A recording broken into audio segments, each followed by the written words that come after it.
looking forward again to the services this evening. So we'll go ahead this evening and get started with a word of prayer.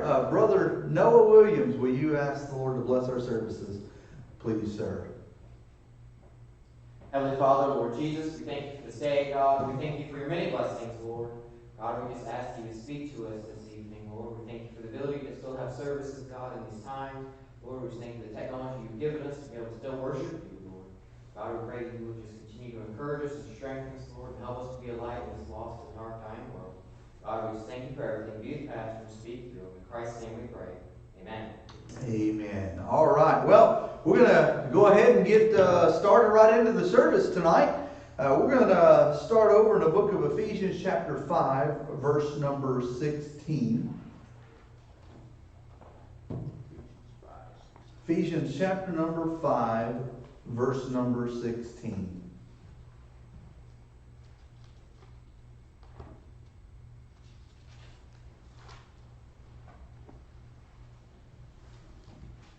Ephesians chapter 5, verse number 16. I want to take a thought from there this evening. Ephesians 5:16. The Bible tells us, redeeming the time because the days are evil. Redeeming the time. And so this evening I want to talk about making the most of our time. As we talked this morning about, in the message, we talked about how that we're in a time right now unlike any that our country has ever seen. We're going through things that none of us have ever experienced before. At least I've never experienced these things. We're so accustomed to just getting in the car and maybe going to Walmart 2 or 3 times a day.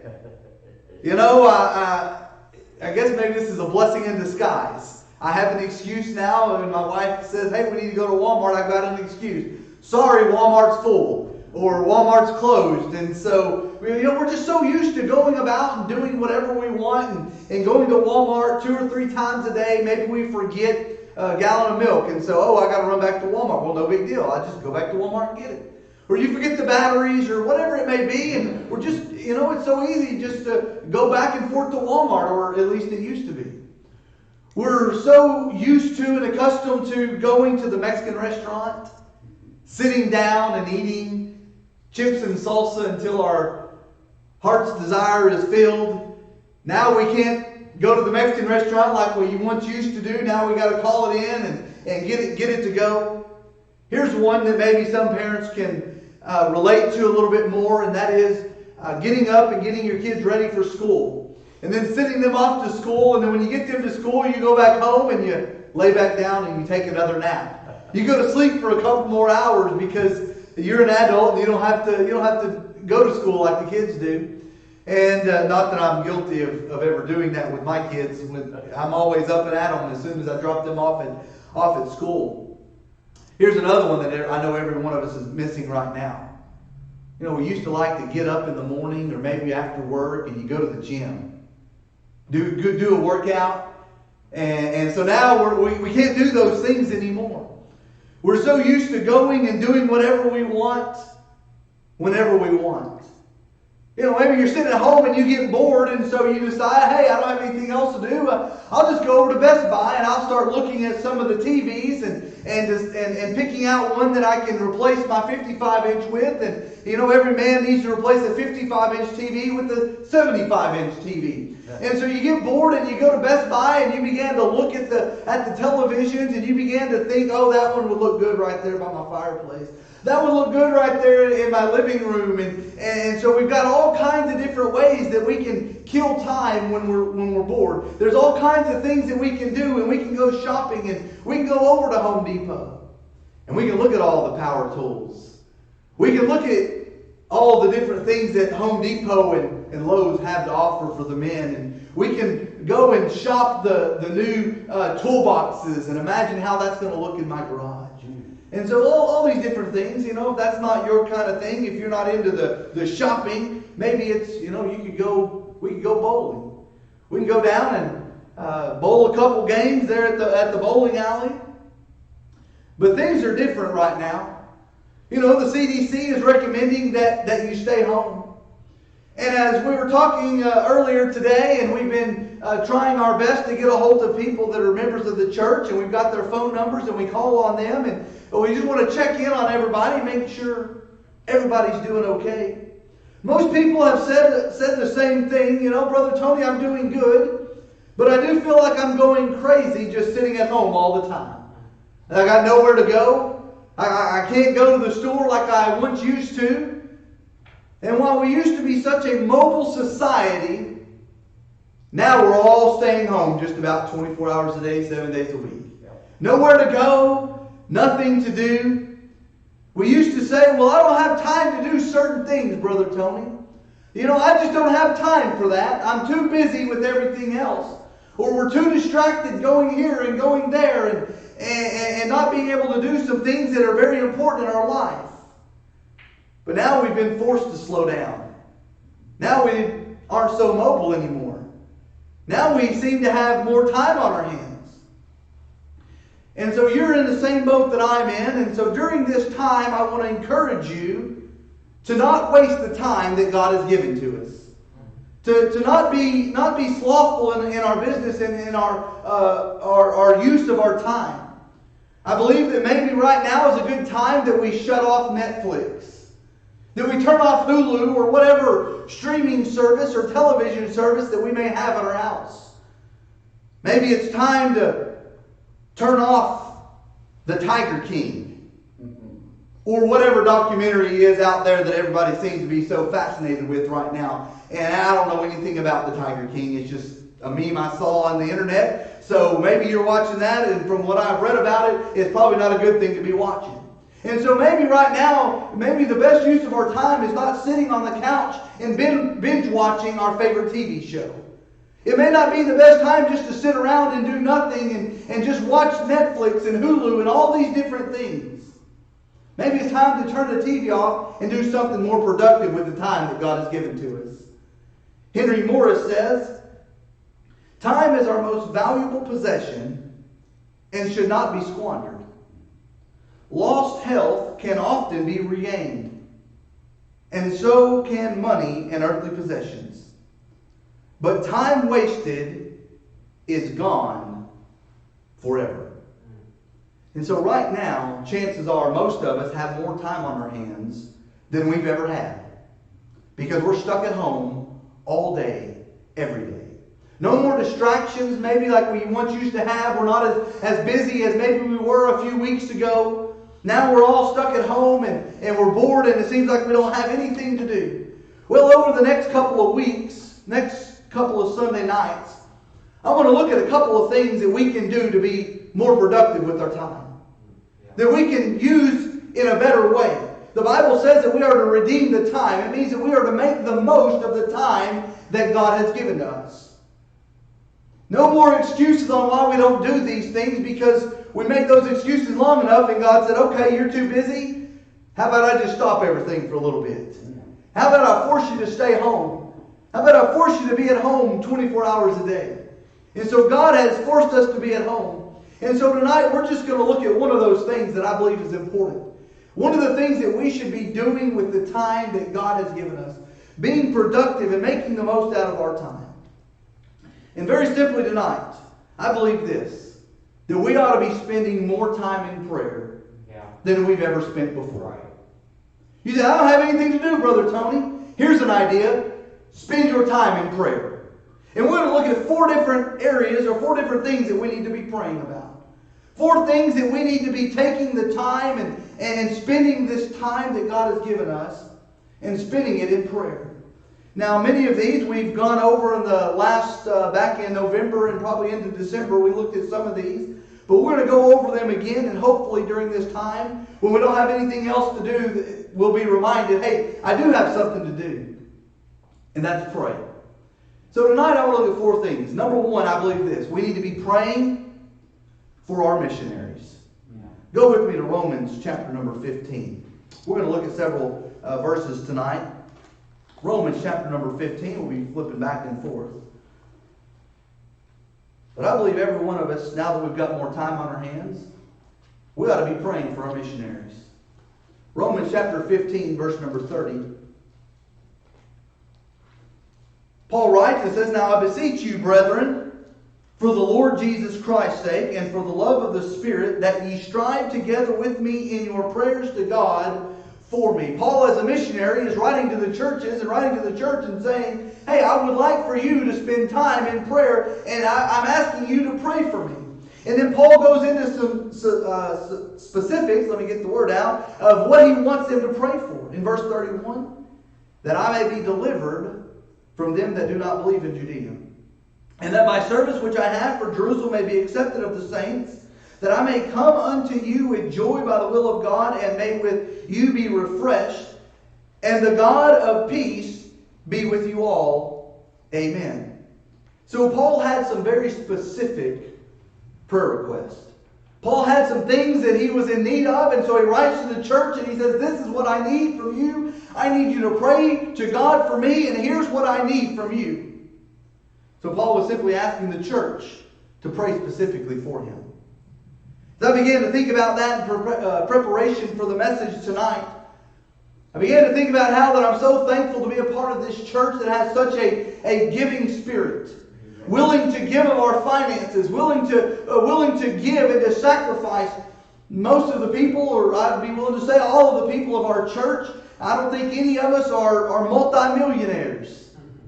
You know, nobody has more money than they know what to do with. And we've got several people in our church who give, and they don't even have the money to give. But they are willing to give so that we can fulfill the Great Commission. And I'm thankful for those that give financially. And I believe that we need to continue to give financially.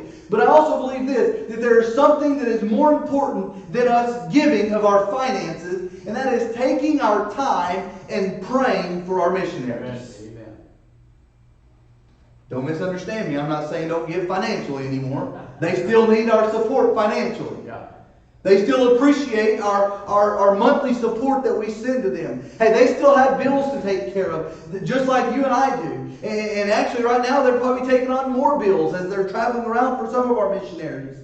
But while they do appreciate our financial support, which is going to allow them to focus on the ministry and not have to go and get a job, some instances they can't get a job on the foreign field.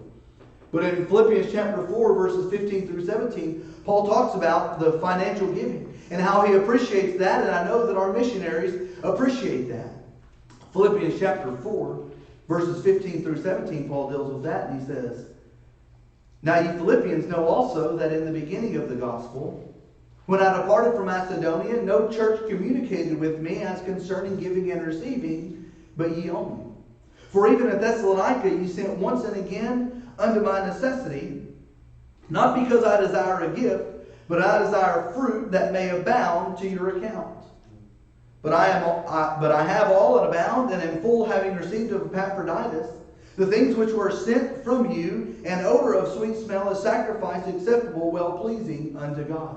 And so while it is important that we continue to support our missionaries financially, and Paul appreciated the support that he received, that allowed him to not have to go and be a tent maker, but to be able to take that and to focus his efforts and his energy on the ministry that God had called him to.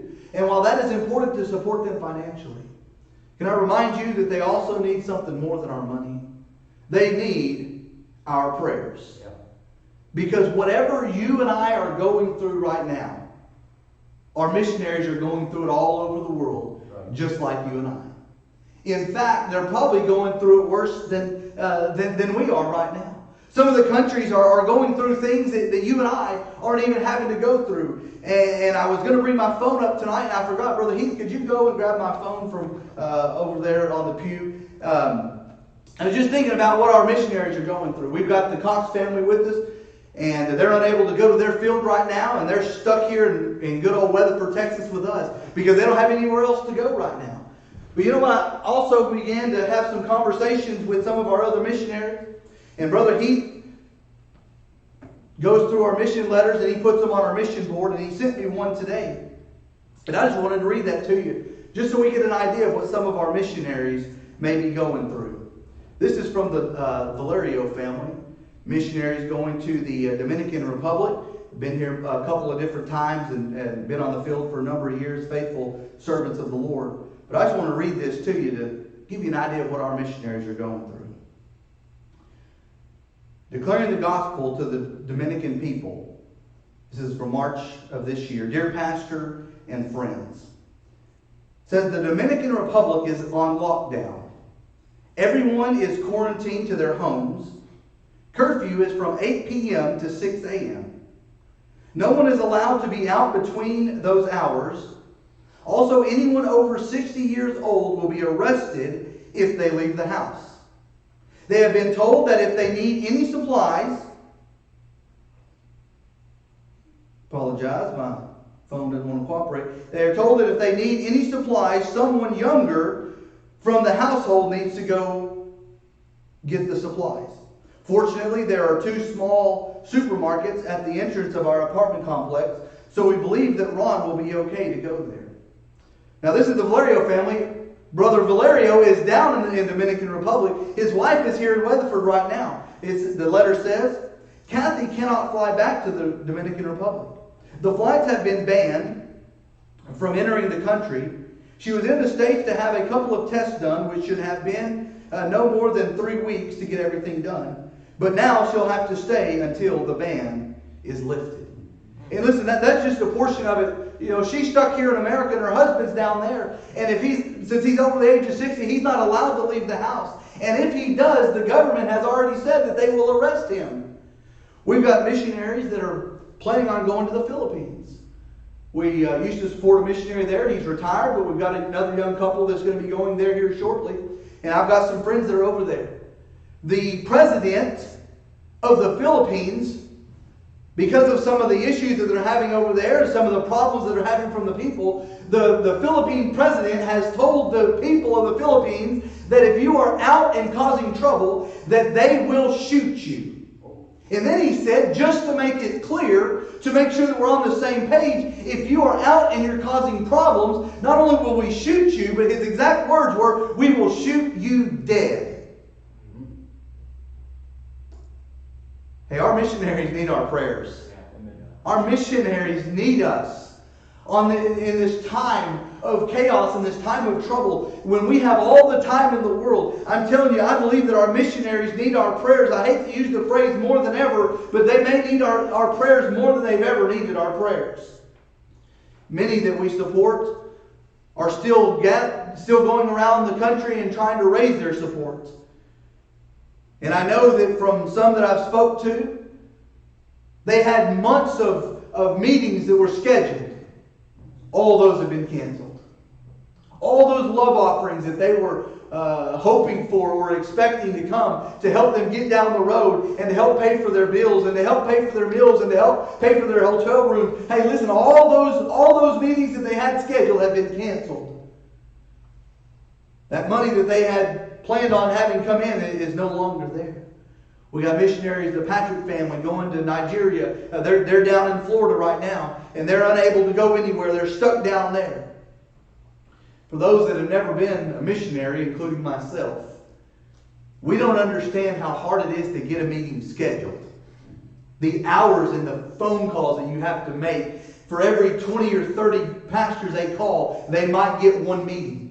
And so for them to get their schedule, their calendar lined up, and to have months of meetings that took them hours and hours and days to get those meetings lined up, and then overnight to have all that canceled, can be discouraging and heartbreaking. Yeah.